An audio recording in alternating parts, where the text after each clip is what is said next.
À travers cette cérémonie solennelle présidée ce vendredi à Douala par le ministre des Finances Louis-Paul Motazé, la régionale d'épargne devient officiellement la première institution financière sous-régionale à être cotée en bourse des valeurs.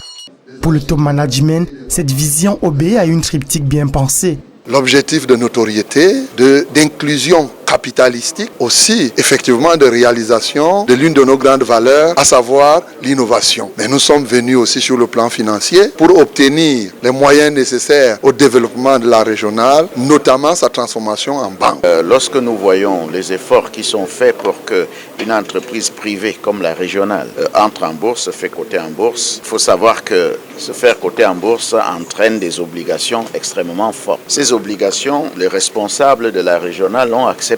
C'est-à-dire beaucoup plus de rigueur et beaucoup plus de transparence. Une entrée remarquable qui vise également à créer un cadre propice à la diversification du portefeuille d'une économie camerounaise dominée à 80% par les PME, mais dont les attentes ne sauraient être comblées par les banques classiques.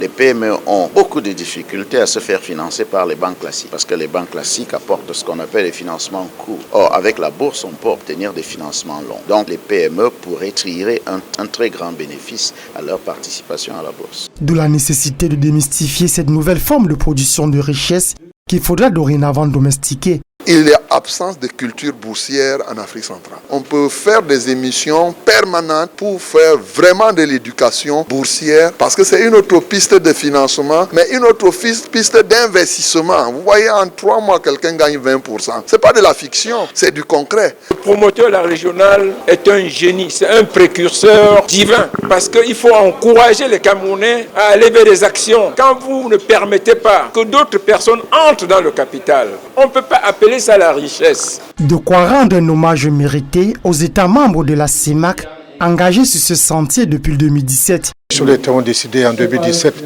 de faire en sorte qu'il y ait une seule bourse au niveau de la sous-région. On associe la BVMAC et le Douala Stock Exchange.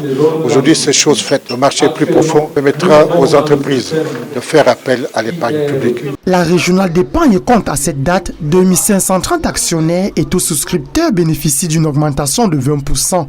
À noter que les journées de lundi, mercredi et vendredi sont réservées pour la vente des actions. Avec la régionale d'épargne, c'est donc une nouvelle ère qui s'ouvre dans le marché boursier en Afrique centrale et à chaque fois, la recherche de la performance est une règle d'or.